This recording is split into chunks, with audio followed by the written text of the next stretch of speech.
So today we're going to be continuing with chapter 5. Chapter 5 focuses on open systems. So I'm going to do one example of an open system that's at steady state, so steady flow, and then we're going to start discussing when systems are not at steady flow, so when they have unsteady flow. This is section 5.5 and above.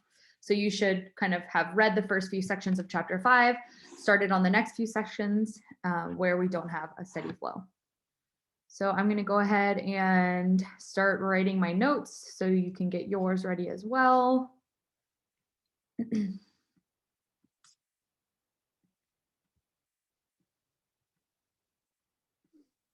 All right, so this example is problem 578 in the back of your book. And for this problem, we have a thin-walled double pipe counterflow heat exchanger. So a thin-walled double pipe counterflow heat exchanger is used to cool oil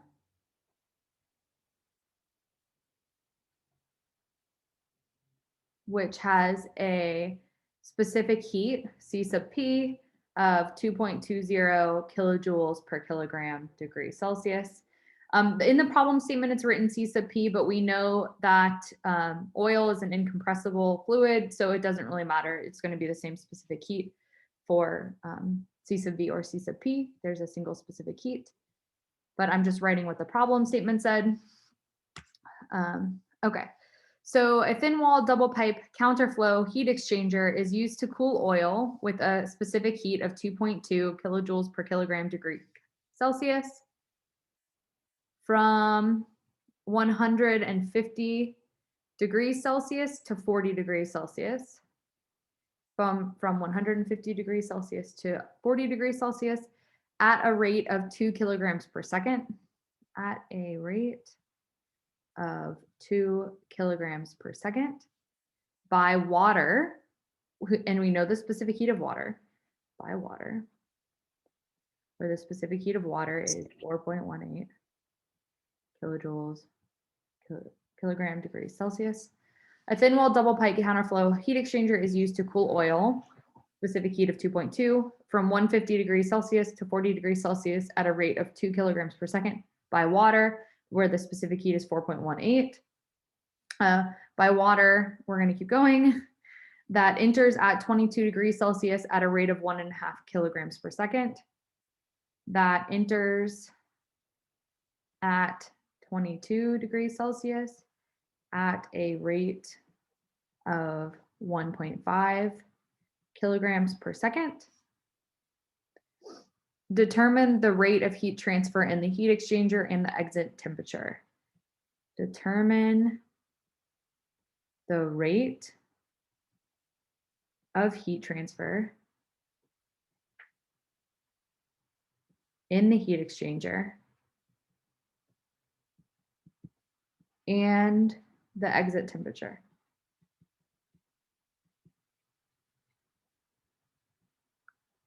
All right, a thin-walled double pipe counterflow heat exchanger is used to cool oil, specific heat of 2.2 kilojoules kilograms degrees Celsius, from 150 degrees Celsius to 40 degrees Celsius at a rate of 2 kilograms per second by water, specific heat of 4.18 kilojoules kilogram degrees Celsius, that enters at 22 degrees Celsius at a rate of 1.5 kilograms per second. Determine the rate of heat transfer in the heat exchanger and the exit temperature. So one of the things that I noticed on the exam, specific heat you can use for either Celsius or Kelvin. There are very few other constants or empirical values that you can do that. So for instance, on the exam, you were given a gas constant of R. I think it was 0.239. I don't quite remember. It's like what kilojoules, kilogram kilojoules Kelvin, and you can't just automatically switch this to kilojoules kilogram degree Celsius. So you can, while you can for specific heat values, that's not the same for gas constants, for Stefan Boltz's constants, for Faraday's constants, for other constants. You can't just assume that Celsius and Kelvin are interchangeable. That's only an assumption that we can make for these specific heat values. So on the exam, a lot of you kind of just picked which one you wanted, and you can't do that for the gas constant. Gas constant is, you have to convert to Kelvin. So that's just a note that I noticed in grading. I wish everything was like specific heat. I think specific heat is one of the best qualities of anything, but they're not. All right, so for this problem, we're looking at a heat exchanger, which we know is a steady flow system. So we have some sort of box type system here. That is our heat exchanger. We have counterflow. So we have one pipe that's going through this way. I'm gonna just try to make this look kind of like a pipe. And then we have a counterflow, so something flowing the opposite direction, coming in this way. So flowing in kind of the opposite way. I'm gonna have water as the cooling water flowing in here. So I'm gonna have this be water, where it's coming in at 1.5 kilograms per second and 22 degrees Celsius, and it's exiting at a temperature that we want to find out. We have oil that's coming in a counterflow at 2 kilograms per second at 150 degrees Celsius and exiting at 40 degrees Celsius. So some things we know about this exit temperature. We know that this exit temperature needs to be greater than 22 degrees Celsius because we are using it as a cooling water. We know that it is also going to be, we know that it's going to be between 40 and 150 degrees Celsius. It's not likely to get above 150 degrees Celsius. So 150 degrees Celsius, it's going to be less than, because we're not going to be able to, we're not going to be able to pull additional heat from somewhere except for this oil that's running counter flow. So we know that this exit temperature should be between 22 degrees Celsius and 150 degrees Celsius. Unlike some other systems where they're allowed to come to an equilibrium, our exit temperature does not have to be the same for the two flows. So that's kind of the purpose of a heat exchanger, is this oil is going to transfer some of its heat content to the cooling water. So this is what happens in a lot of our electrical plants, power plants. That's why we have cooling water that's released. For instance, the one right on the Caloosahatchee, we have the warm cooling water that's released. The manatees like that warmer water in the winter. They come there. That's how we get Manatee Park. So having these cooling waters that are absorbing some of the heat from whatever we're trying to cool off. A lot of times it's steam. In this heat exchanger, it's oil. That's what happens. It doesn't have to be at an equilibrium temperature with the other flow. So some assumptions we're going to make. We're going to assume that this is a steady state or a steady flow system. And that's heat exchangers typically operate as a steady flow system. We're going to assume for a heat exchanger that our kinetic energy and our potential energy are negligible. We don't have any change in velocity. We don't really have any change in height. There's no gravity component here. There's nothing that's going to be significant changes in kinetic or potential velocity. We're also going to say that the work being done here is minimum. There's no shaft, there's no turbine, there's no work being put in, electrical work or anything. There's no work being generated out. We're really just using this for heat transfer. We're also going to assume, even though it says a thin wall double pipe, they're talking about the pipes being thin walled, not the overall heat exchanger. So we're assuming that the heat exchanger is adiabatic. So the overall heat exchanger has no heat transfer. We're assuming that this system is not exchanging heat out. The pipes are exchanging heat inside the heat exchanger, but the heat exchanger itself is not exchanging heat out of the system. So this is going to be like our cue for our system.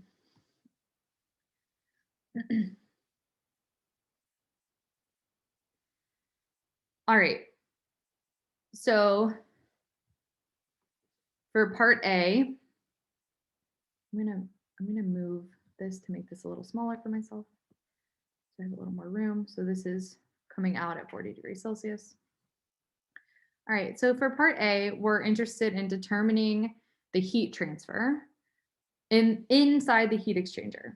So we want to figure out how much heat the oil is losing to the water, or how much heat the water is gaining from the oil. I'm going to look at the oil. I'm going to look in terms of the oil tube.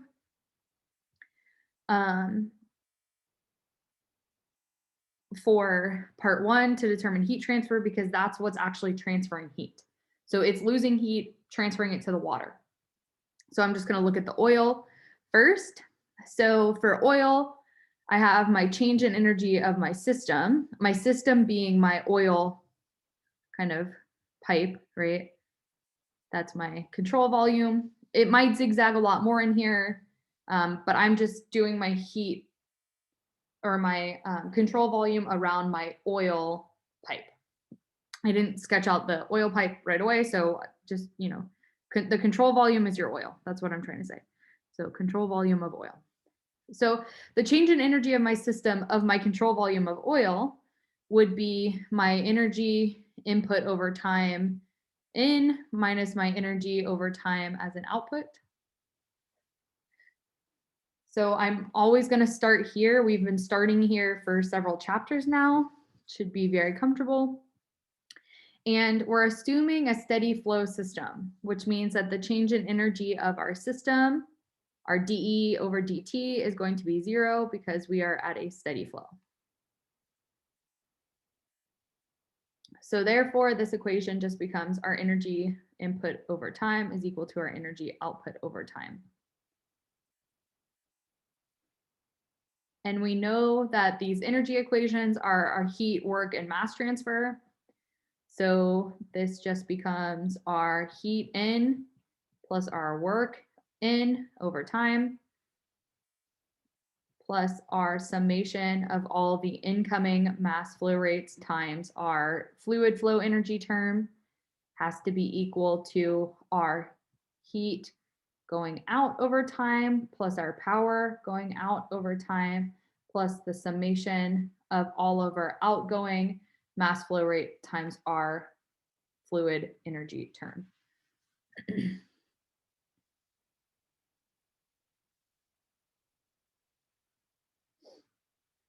We have stated in the assumptions that we're not having any work associated here. We don't have work in or work out. We don't have a shaft, electrical energy, nothing.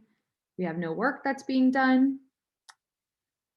We are looking specifically at our oil control volume, not our overall heat exchanger control volume, which means that we are having heat that's going out of our oil control volume. That's the purpose of a heat exchanger, right? To try to kind of take some of that heat from the oil and transfer it to a cooling water so we can control the heat of this outcoming oil. So we do have heat that's coming out when we're considering our control volume to be oil. That's why it's very important to define your control volume.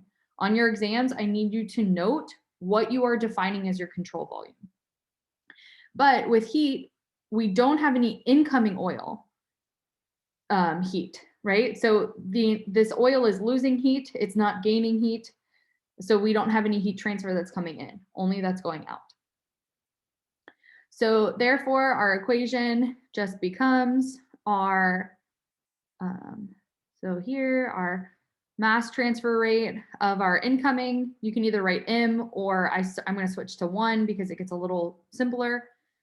And this is our change in kinetic specific energy plus our specific change in potential energy plus our change in enthalpy. Remembering that enthalpy is going to be the change in internal energy plus the change in fluid flow. But we already know that this problem is about heat exchange. There's not going to really be any pressure drop. We can go ahead and assume that this term is going to turn to enthalpy. That's also pretty much all of the examples that we've done so far. This chapter relies mostly on this turning into enthalpy. So this is our incoming mass times our fluid flow term. This has to equal to our outgoing heat transfer plus our outgoing mass flow rate times our change in kinetic energy plus our change in potential energy plus our change in enthalpy. And so these would all be at 0.1. These would all be at 0.2.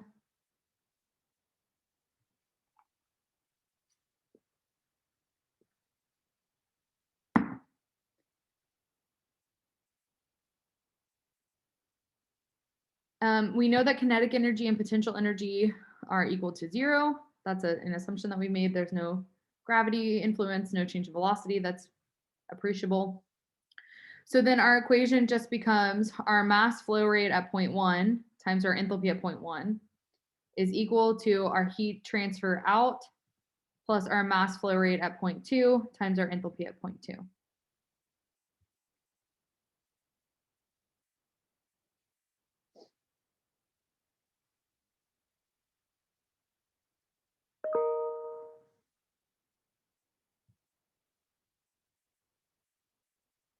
All right. So I'm sorry, I'll go back to that in case you're not done writing.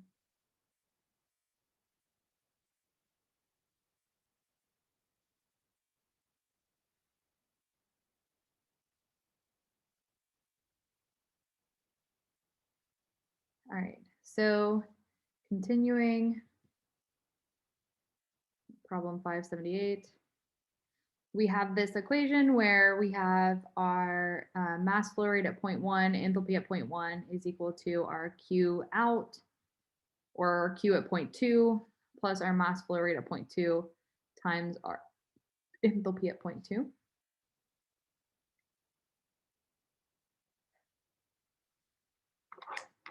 So we know that for oil, we have one incoming, one outgoing. We know that our mass flow rate has to equal our mass flow rate at 0.2, has to equal our mass flow rate at 0.2. We have a single stream, steady flow, incompressible fluid. Our mass flow rate's the same. So therefore we can drop this subscript of 1 and 2. Our mass flow rate at 0.1 has to equal the same as our mass flow rate at 0.2. They're all the same. And then if we rearrange to put our mass terms, enthalpy terms on one side, or Q out on the other side, we would have Q out, which is what we're solving for. Q out is equal to mass flow rate times enthalpy at 0.1 minus mass flow rate at enthalpy at 0.2 times enthalpy at 0.2. So I just moved this term to the other side and then kind of flipped the way I was writing it. All right, so then this becomes our heat transfer out is equal to our mass flow rate times our enthalpy at 0.1 minus the enthalpy at 0.2.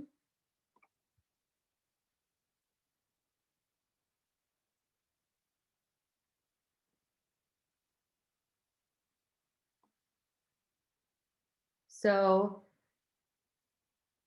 this just can also be our Q out is equal to our mass flow rate times R. I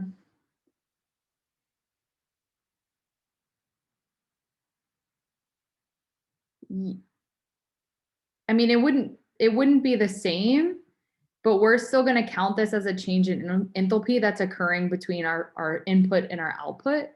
So while it's not,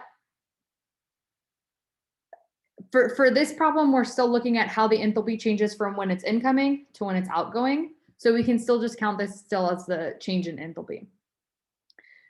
Because we know that the enthalpy incoming is higher than the enthalpy outgoing. So it wouldn't be the same, but this is how it would be our change in enthalpy across that pipe CV. So we have our Q out is equal to M times delta H. Your brain should already be like, oh, that looks really familiar. Oh, I think I know what's going to happen, right? So here's where we have kind of the combining of worlds.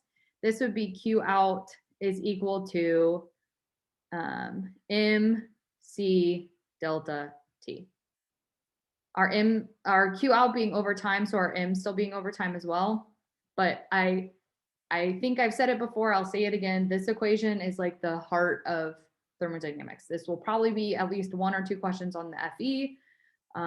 This is what my dad remembers about when he took thermodynamics in whatever, 1980. Like this is the big equation for thermodynamics. So Q equals mc delta T. We know our mass flow rate for our oil. We know our specific heat for our oil, and we know the incoming and outgoing temperature for our oil. So if you remember, right, oil, we have our mass flow rate, our incoming and outgoing temperature, and we were given our specific heat in the problem statement. So we have everything that now we need to determine that outgoing heat transfer rate for oil. So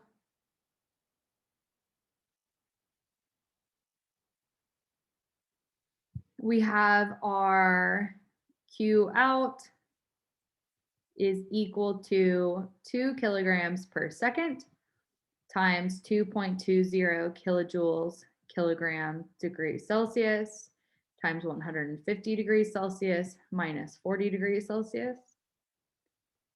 So now we're going to have kilograms cancel out, Celsius cancel out. We're going to be left with kilojoules per second, which is energy per time.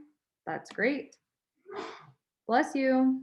So we're going to have this be 400, bless you, and 84 kilojoules per second, or 484 kilowatts as our outgoing heat transfer from the oil to water.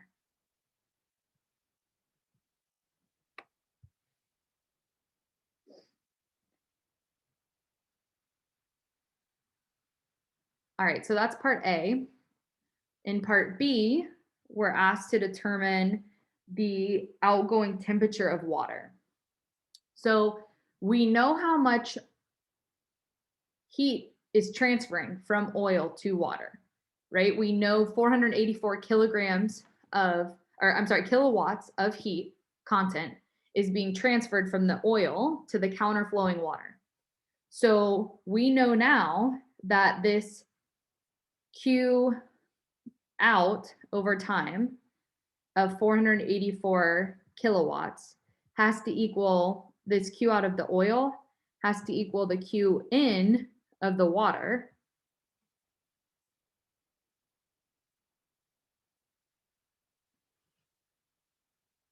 And this is still going to equal MC delta T, right? Q will equal MC delta T for the exact same reason that it equaled MC delta T up here. But instead of having it, the heat content outgoing from the oil, we have it now incoming to the water. So same exact like process here, but we're just looking now our control volume is the water. So this control volume of water.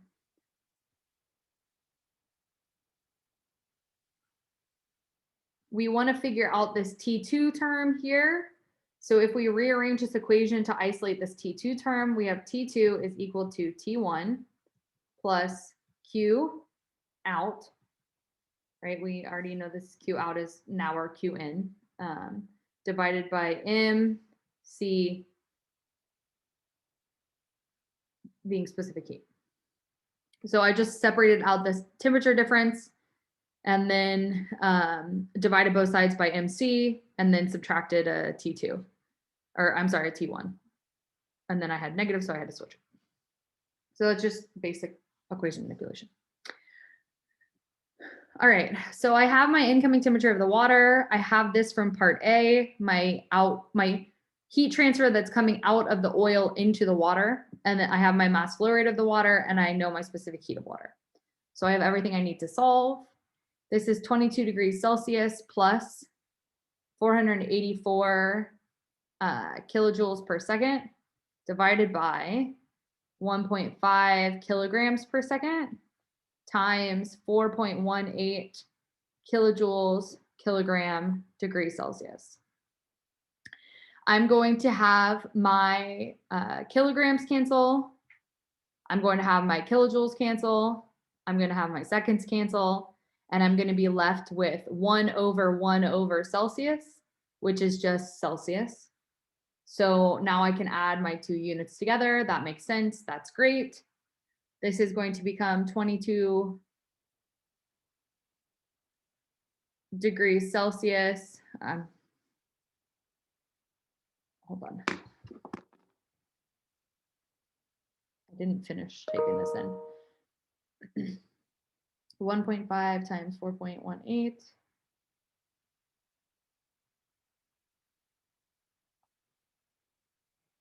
All right, so 22 degrees Celsius plus 77.19 degrees Celsius, which is going to equal, sorry, I'm getting down to the bottom now. This is going to equal 99.19 degrees Celsius as our outgoing temperature of the water, T2.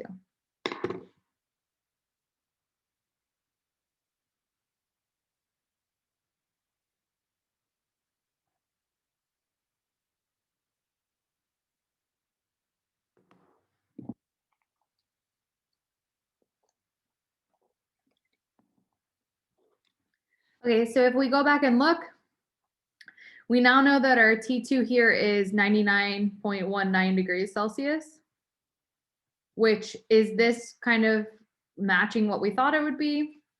Yeah, it's between 22 degrees Celsius and 150. We have incoming water at 22 degrees Celsius. It's leaving at about 100. So it's not quite boiling, but it's taken on a lot of the heat. And we have a good amount of heat that's transferring from the oil to the water. So that makes sense. Are there any questions about this problem?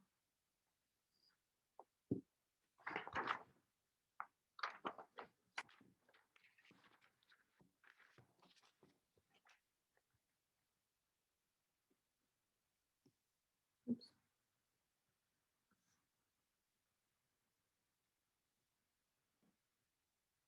All right. So now I'm going to be moving on to unsteady flow. So this is chapter 5, section 5.5, and this is on unsteady flow.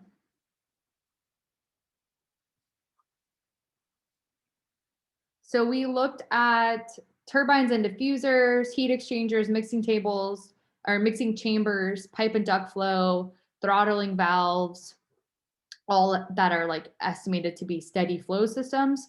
We can make the assumption that they're flowing at a steady rate. We can assume that the dE dt cancels to 0. So our energy over time in equals our energy over time out. That is not the same for unsteady flow systems. So we have a dynamic flow that's happening here. So please recall, this should be very familiar to you. I don't know why my pen is writing like that. Mass balance is where we have our change in mass of our system has to equal the mass that's coming in minus the mass that's going out. Cool.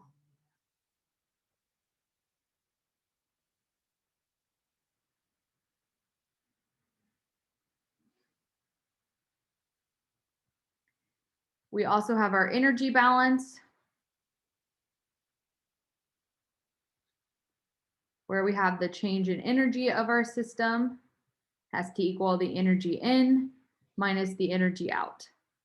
I haven't put these in terms of per time, but you can, they're analogous, it's the same.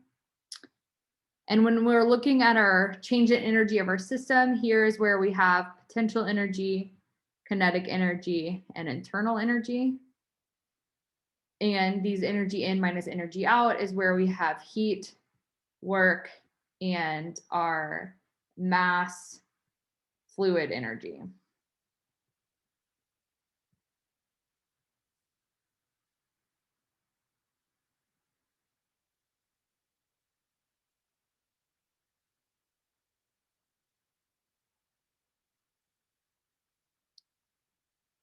So therefore, this equation becomes something like Qn plus Wn plus the summation of mass times our fluid flow energy in minus Q out plus W out plus the summation of the outgoing mass times fluid energy has to equal to our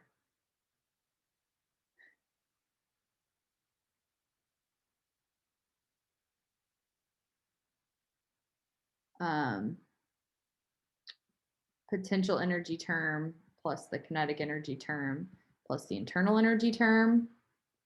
And this can also be written as our mass times our specific energy.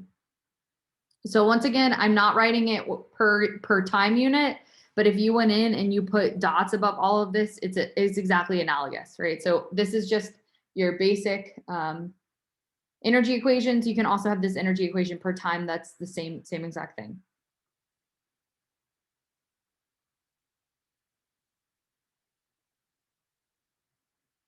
So here we have our fluid flow term, which is being written as this theta. And this is theta, right? I don't know Greek letters at all. I think that's phi. Yeah. No, it's like this. Yeah, theta is supposed to be like a horizontal line in the circle, but I mean, I don't like that, I think. It's sort of like it, but it has to be like inside the circle. Like this? No, inside the circle. The way we've always done it is like a little swoop on the top. Like when you make a circle, you just kind of draw a little swoop at the top. No, like it's kind of hard to tell you, but like when you draw the circle, you just make a little small loop like through the top. Like you follow the circle and just continue going. Like it's really hard to tell you over Zoom, I but have like a cursive. that's close enough. The horizontal is close enough, honestly.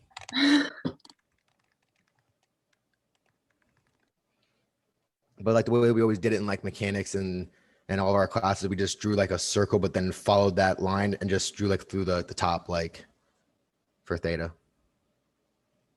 Okay. It's kind of weird to explain it over text, but definitely if like we were in class, we could just like show you how we've done it. But honestly, the horizontal line is perfect, like just like that. Okay. So when you're talking about geometry, what's a theta? That's an angle.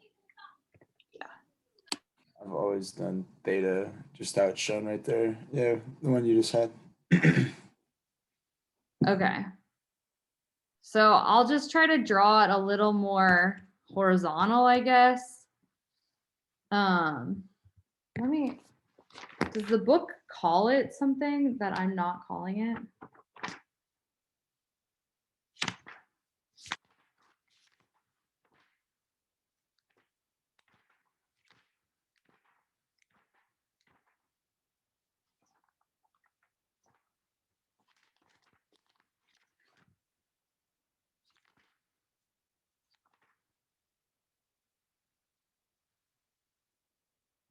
Okay, yeah, so when I'm looking at how the book is writing it, they're writing it like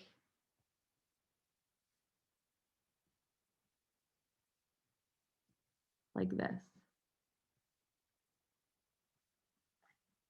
So I'll just try to do that. It's like what, Pokemon, right? The little Pokemon ball. Maybe that's not right. Okay, so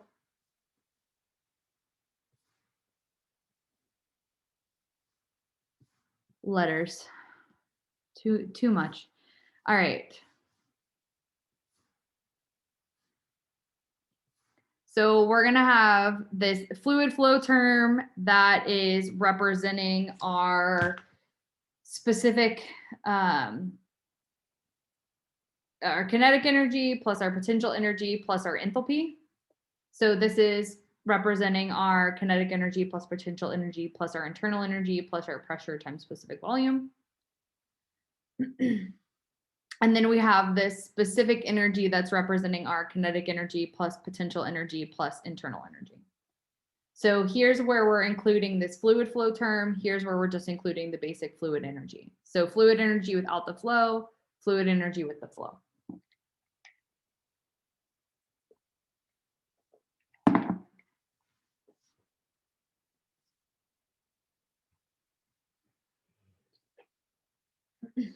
Okay.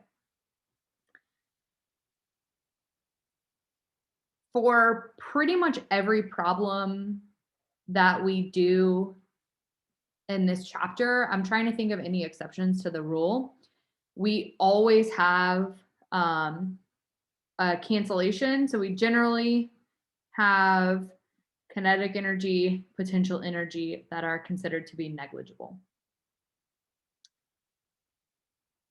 So for diffusers, refrigeration systems, pipe and duct, typically the control volume that we're looking at, we have potential and kinetic energy that are equal to 0. Diffusers and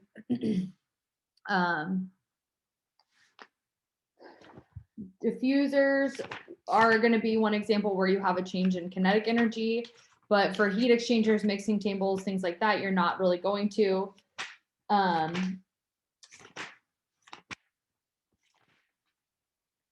So yeah, nozzles and diffusers, you're still going to have kinetic energy. But for turbines, heat exchangers, mixing chambers, it's really typically going to be negligible, which is what we've mostly been looking at. So then the equation becomes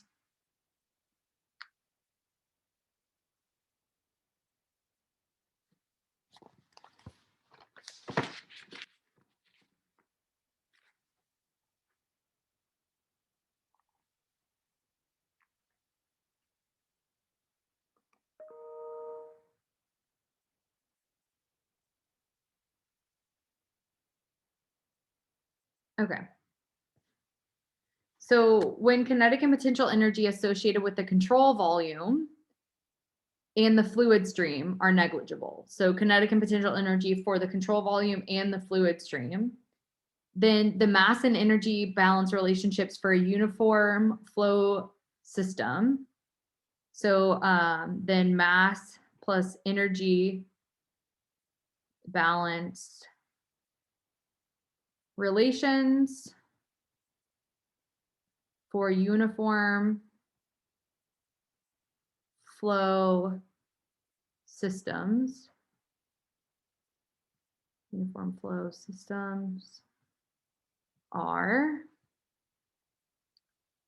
our heat minus work is equal to the summation of our outgoing, all of our inlets, mass times enthalpy, minus the summation of all of our incoming inlets, mass times enthalpy, plus our mass at 0.2, our internal energy at 0.2 minus our mass at 0.1 times internal energy at, times internal energy at 0.1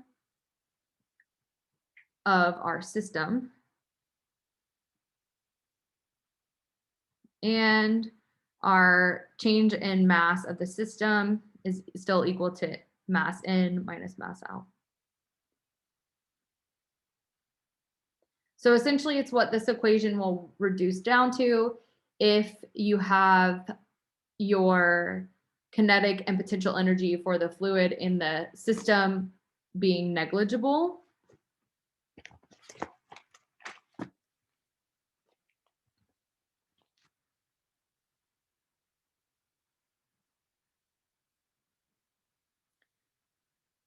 So, golly, I wish I had more room on here.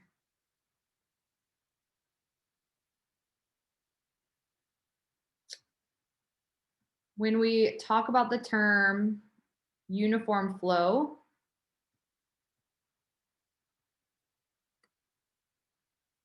uniform flow is the way that we model most unsteady flow processes.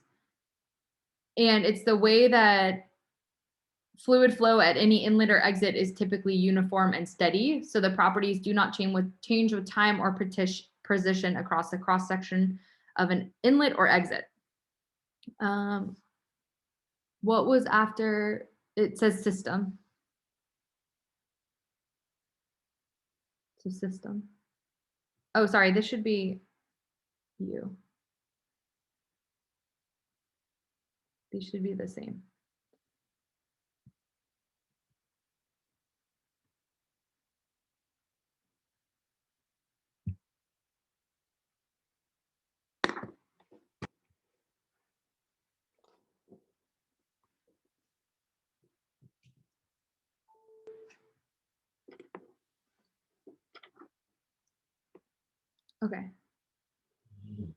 Okay. What is like, it was to the right of the longer equation. Is that an and symbol or like an equal sign?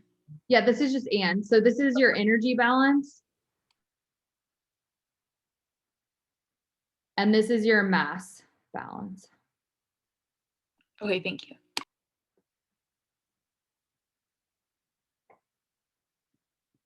So this is just an and.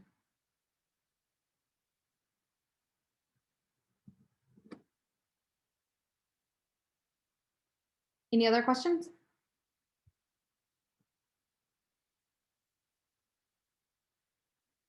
Okay. So when we look at uniform flow, this is the assumption that we're making that properties do not change with time or position over the cross section of an inlet or exit. So properties do not change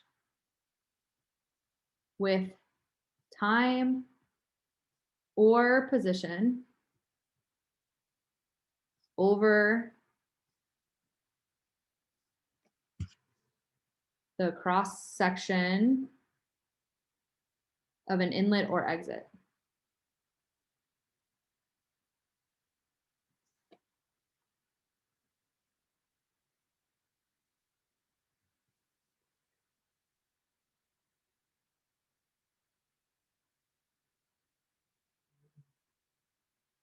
So we use uniform flow as a way to model most unsteady flow processes. Used to model unsteady flow processes.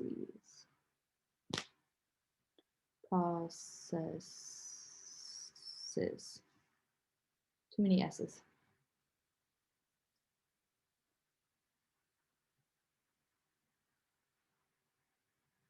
So essentially, we're saying that at an inlet or an exit, the way that the fluid is flowing there is uniform and steady. So we can approximate that all of their properties are not changing.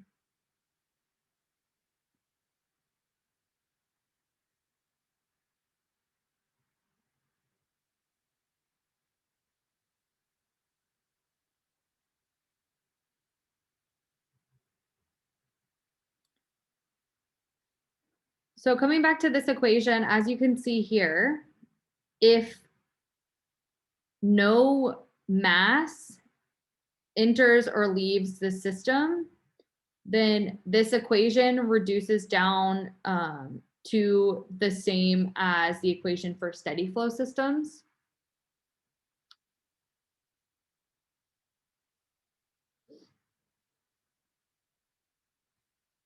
So they're analogous. We're just adding in this like additional level of energy uncertainty.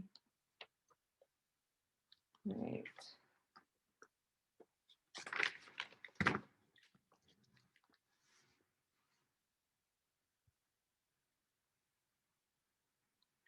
right, I'm going to do one more example and then we're okay. So example 513. An insulated 8 cubic meter rigid tank contains air. Oops, that's not insulated. An insulated 8 cubic meter rigid tank contains air at 600 kilopascals and 400 degrees Celsius. Oh, no, 400 Kelvin. I'm sorry, 400 Kelvin. Not as hot. 600 kilopascal and 400 Kelvin. A valve to the tank is opened.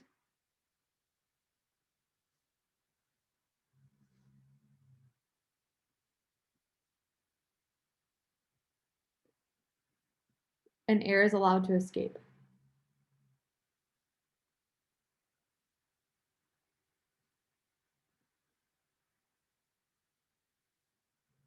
The air escapes until the pressure is 200 kilopascal.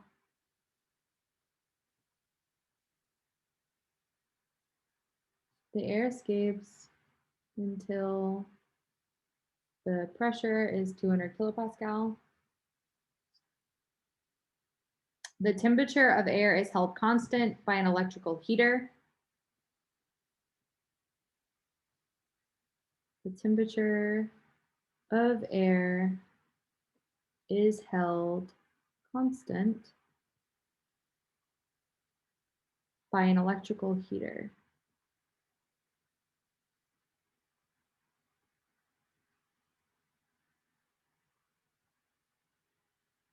Determine the electrical energy, which is electrical work. Determine the electrical energy, which is just work. So work, electrical,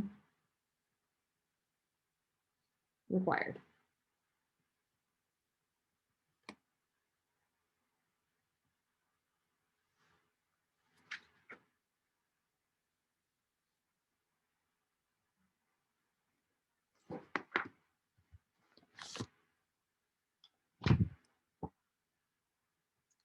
So an insulated 8 cubic meter rigid tank contains air at 600 kilopascal and 400 Kelvin. A valve to the tank is open and air is allowed to escape. The air escapes until the pressure is 200 kilopascal. The temperature is held constant by an electrical heater. Determine the electrical energy that is required. So we have some sort of rigid tank. So it's this big, solid rigid tank. We have some sort of valve type system here. So our volume is 8 cubic meters. This is air. Our pressure is 600 kilopascal. And our temperature is 400 Kelvin. And then we have some sort of heating device in here that is providing electrical work to hold the temperature constant. So we know T1 has to equal T2, which is 400 Kelvin. We know this because we're holding the temperature constant. We know that P1 is 600 kilopascal and P2 is 200 kilopascal. Our volume is 8 cubic meters. I think that's all that we're explicitly told. So here are the assumptions that we're making. Assumptions. So we are assuming that our pressure and, our potential energy and our kinetic energy are going to be negligible for this system and the fluid. We're assuming that our incoming mass is equal to 0. We don't really have any air that's incoming, any mass of air that's incoming. We're assuming this is an unsteady but uniform flow.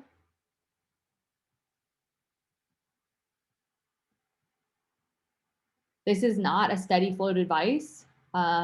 This is first, it's under a lot of pressure. When you first open it, it's going to spew out and then it's going to slowly kind of stop. But we're saying that at this inlet or outlet, that the properties are going to be relatively unchanging. We're going to estimate air to be an ideal gas.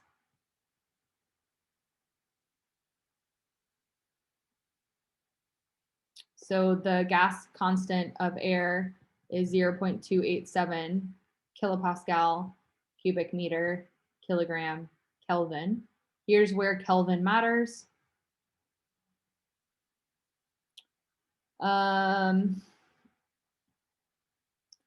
We're told that this is an insulated rigid tank. So we're going to be able to assume that our system is approximately adiabatic, right? It's an insulated rigid tank.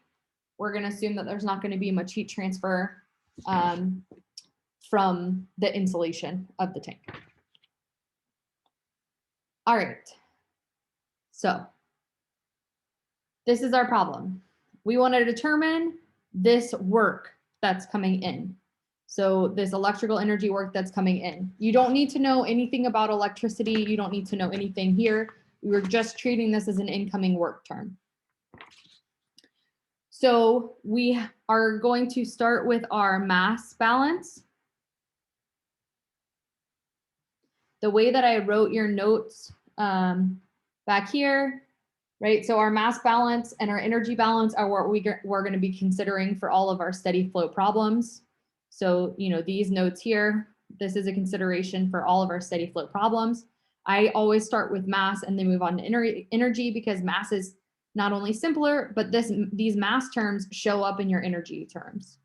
So I'm just going to start with my mass balance that's occurring here.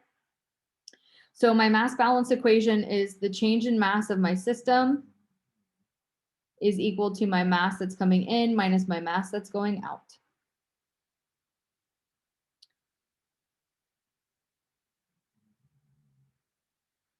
So, you know, my M1 minus M2. And I am assuming here, well, okay, yeah.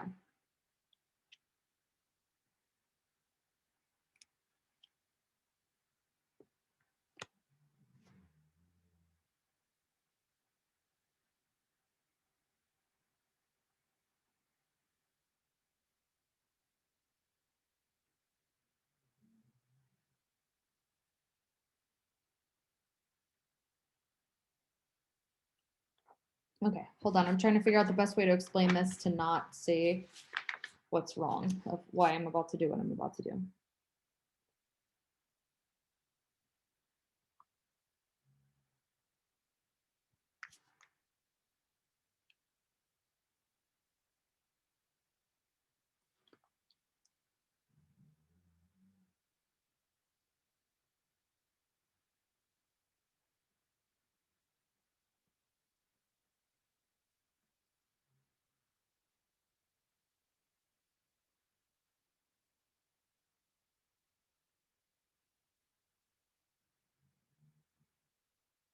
Okay. So here we have the change in mass of our system is equal to the mass that's coming in minus the mass that's going out. So the mass at our exit or the mass, so trying to make this as clear as possible. So the change in mass of our system is equal to our mass coming in at inlets minus the mass going out at exits or outlets. The change in mass of our system is M2 minus M1. And this is equal to the mass at our inlets minus the mass at our exits. We have an assumption here that we have no mass coming in the inlet. So we're assuming that this is 0. So therefore, our mass at our exits, our exit mass, is going to be equal to, this is now a negative, so I need to switch these, our M1 minus M2. So our starting condition mass minus our ending condition mass is equal to the mass that's going out at our exits. So this mass in, mass out is talking about what's coming in your inlets and going out your exits. And this mass of your system is talking about from when you're at 600 kilopascal to when you're at 200 kilopascal. So there's two different like mass at the beginning, mass at the ending. So this is talking about how your mass is changing throughout the process that's happening. And this is talking about specifically your inlets and your exits. So we know that the mass that's exiting, because we don't have any mass that's entering, we have only mass that's exiting, right? All of this is going out this way because this is pressurized, is going to be equal to mass 1 minus mass 2. So the reason that it's mass 1 minus mass 2 is because this equation, you know, actually becomes M2 minus M1 equals negative M at the exits. But I don't want this negative M to be negative. So that's why I changed all of these to their opposite signs. Does that make sense now? Okay. So now I have mass at exit M1 minus M2. This is going to be my mass like balance equation that I'm using throughout this problem. So I know that this is the mass balance that's being obeyed for this problem. And then when I have my mass out, my mass exit, my mass coming out of my system, I know that I can plug in M1 minus M2. Okay.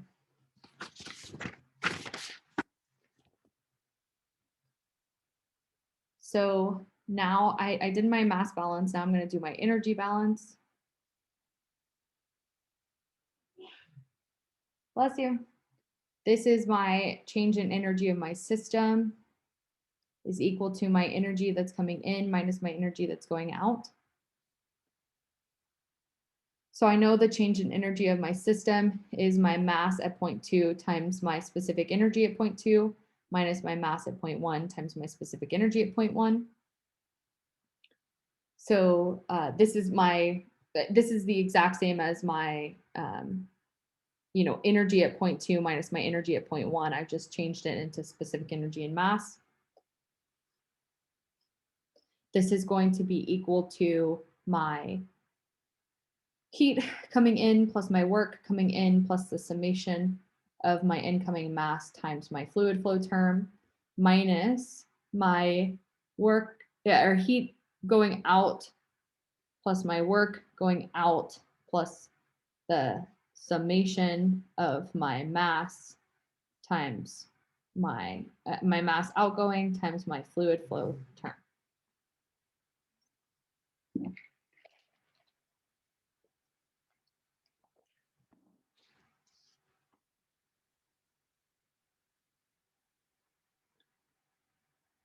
Okay. So for this problem, we made the assumptions that kinetic energy and potential energy are negligible and that we have no heat transfer that's happening. No, it's an adiabatic insulated system. So therefore, we can cancel out our heat terms. We don't have incoming or outgoing heat. We know that we do have work that's coming in to hold that temperature constant, but we are not generating any work that's coming out. We're not making, a turbine spin, moving a shaft, doing anything. We have no work that's outgoing.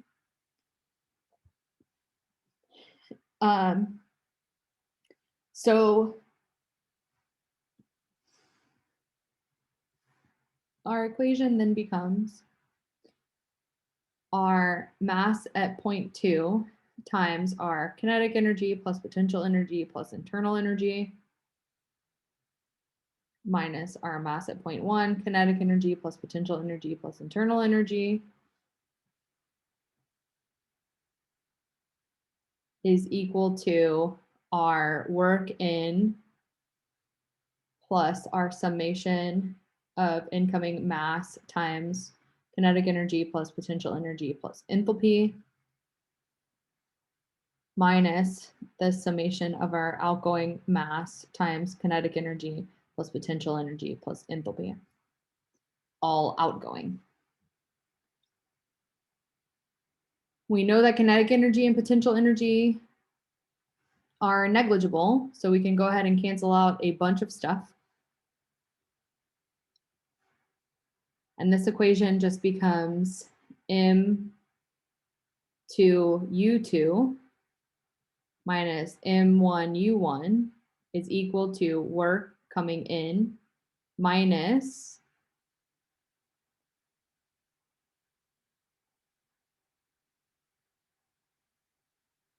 plus our mass incoming times our enthalpy incoming minus our mass outgoing times our enthalpy outgoing.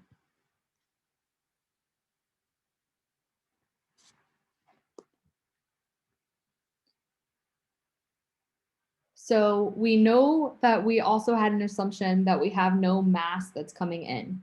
So I actually probably could have canceled out this whole thing, or you can cancel it out here and say that this whole thing is assumed to be 0. So then our equation becomes M2U2 minus M1U1 is equal to work in minus mass out times our enthalpy going out, our enthalpy at the exit.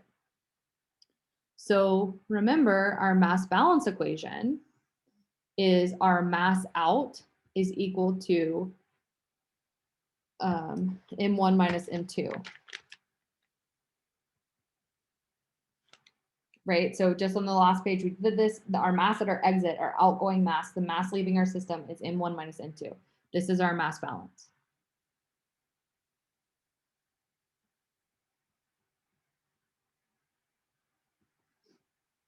So therefore we can plug in this outgoing mass term for this here. And then I'm going to also move this whole unit to the other side to isolate this work in, because that's what I'm interested in. That's my electrical work. So my work coming in, which is my electrical work, is equal to my mass coming out times my enthalpy coming out plus, I'm going to move this over here to first, M2 U2 minus M1 U1.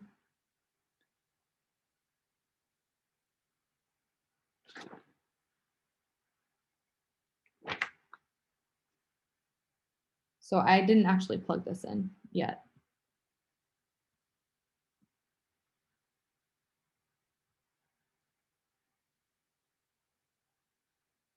I'm going to plug that in a little bit later and you'll see why. All right, so I have the ability to look up my enthalpy and my internal energy from my property tables. So my H and U values from my property tables. I don't know anything about my mass terms. I don't have any information about mass. I'm given information about pressure and temperature, but I don't know mass, and mass isn't in property tables. So there's a few ways that we can get mass. One of them is potentially by knowing volume and specific volume, which we do. But one of the things about this problem is we're working with air, which we're approximating to be an ideal gas, and I gave you the gas constant. So this is a hint that you're going to use the ideal gas law. So when we look at the ideal gas law, we have PV equals nRT, or MRT for this class. We know pressure, we know volume, we know R, and we know T. So we can isolate our mass term for our approximated ideal gas of air. So we have our mass 1 that we're trying to figure out, our mass at our starting condition, 600 kilopascal. So this is going to be P1 V1 over R T1, which is going to be 600 kilopascal times 8 cubic meters divided by 0.287 kilopascal cubic meter divided by kilogram Kelvin times 400 Kelvin, which gives us a mass at our starting condition of 13.9 kilograms. So kilopascals cancel, cubic meters cancel, Kelvin cancel. We're left with 1 over kilograms, 13.9 kilograms. Nope, that's not right. I'm sorry. That's the next one. I got ahead of myself. This is 41.8 kilograms. 41.8 kilograms for our mass at 0.1. We're going to do the same thing for our mass at 0.2, P2, V2, R, T2, which is 200 kilopascal, 8 cubic meters, 0.278 kilopascal cubic meter, 287 kilopascal cubic meter, kilogram Kelvin, times by 400 Kelvin, because we are maintaining our same temperature. And then this time it's 13.9 kilograms. Sorry about that. So we know our M1 and we know our M2. So now we can look these up in the property table. We know M1, we know M2. We know that M out is equal to M1 minus M2, which is 41.8 kilograms minus 13.9 kilograms. So we know our M out to be 27.9 kilograms.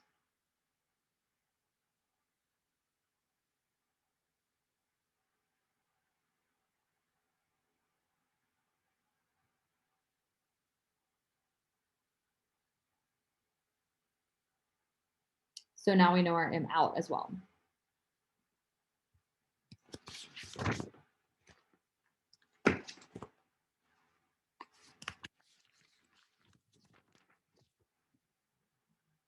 All right, so we have our work in, that's our electrical work, the work we're trying to find.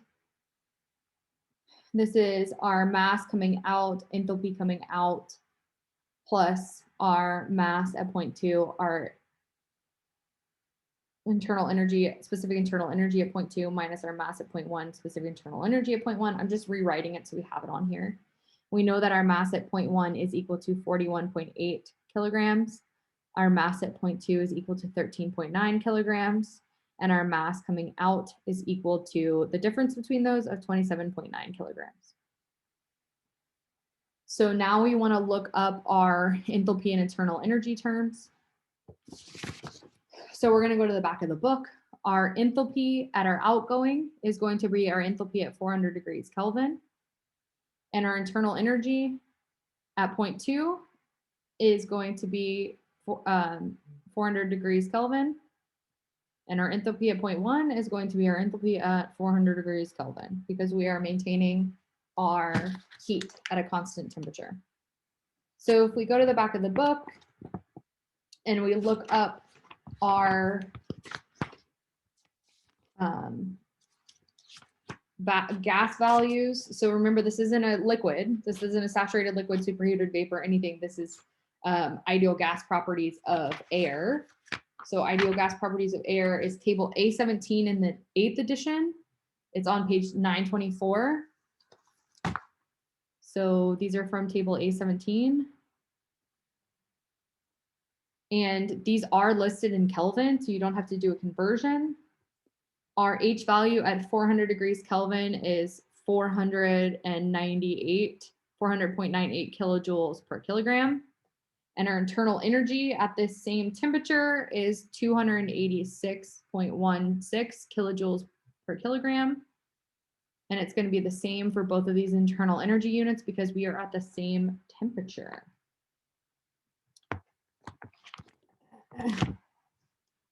All right. So now we have our mass terms and we have our enthalpy and internal energy terms. We have everything that we need to solve this equation. So our electrical work coming in is going to be our mass coming out, 27.9 kilograms, times our enthalpy coming out, which is 400.98 kilojoules per kilogram, plus our mass at point 2, which is 13.9 kilograms, times our internal energy at point 2, which is 286.16 kilojoules per kilogram, minus our mass at point 1 at our starting condition, which is 41.8 kilograms, multiplied by our internal energy at our starting condition, which is the same, 286.16 kilojoules per kilogram. For all of these, we're going to have the kilograms cancel out, leaving us with just kilojoules, which is a work term, so energy term. It's not energy per time because we don't have a per time component, so it's not power. Okay. So when we put all of these together, the internal or the electrical work that's being done to hold this at 400 degrees Kelvin is going to be roughly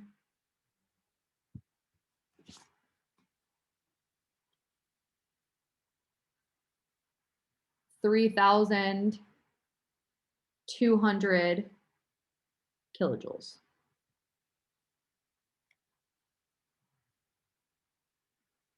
So as a note, just something that you might have familiarity with, 1 kilowatt hour. So kilowatt over an hour, so kilowatt times your time. So over an hour is 3,600 kilojoules. So this is like a little bit less than a kilowatt hour. 0.89 kilowatt hour. 0.89 kilowatt hour. So this is that problem.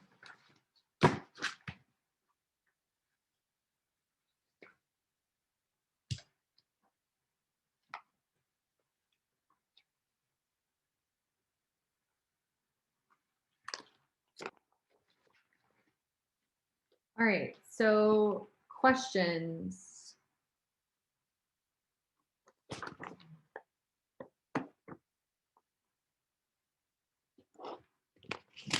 All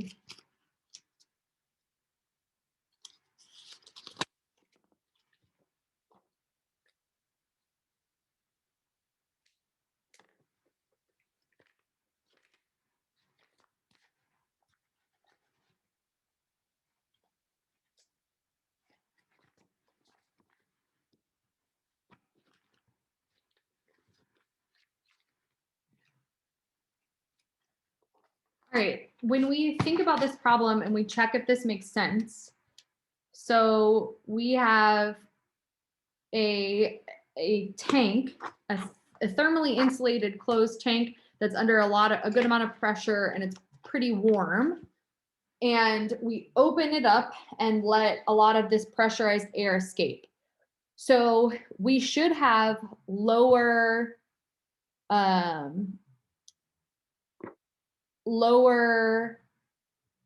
values for our mass terms, right? So our mass at our starting condition should be higher than our mass at our ending condition, which is true. That makes sense.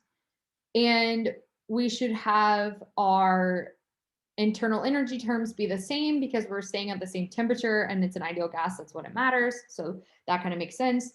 And then we should have a decent amount of energy to keep this air that warm, even when it's not being pressurized anymore. So all of this kind of makes sense. Please read chapter 5. This is like the last new topic in chapter 5. On Wednesday, I'm going to give you time, since we're not doing in-class problem solving on Friday, we're going to do just more problems. I'm going to give you time to work, and then I'm going to do it over Zoom on Wednesday. So please make sure to read through the chapter on Wednesday, and then I'll give you some problems to work on. Are there any questions about homework or the quiz on Friday or unsteady flow systems, steady flow systems, chapter 5 in general? All right, well then I hope you all have a great day. I will, yeah, I'll go back to the notes. I'll put them back on the screen.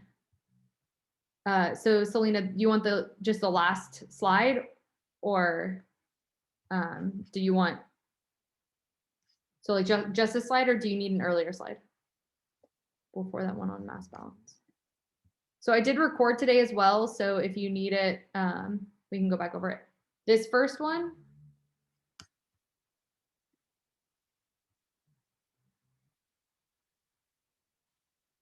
Okay. Noah, yeah, I'm good either today or Wednesday, whichever works better for you.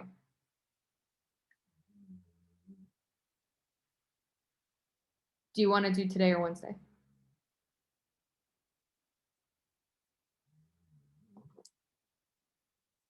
Can I check the last page again, please? Yes. Hold on. Let me leave this up for just another second so Selena can finish copying whatever notes that she needs, and then I will change it. Okay. Okay. Yeah, Wednesday works fine for me. I'll just stay after on Wednesday. All right. So the last page. Here you go, Abed. Have a good day. Bye, Emma. Have a good one. Thank you.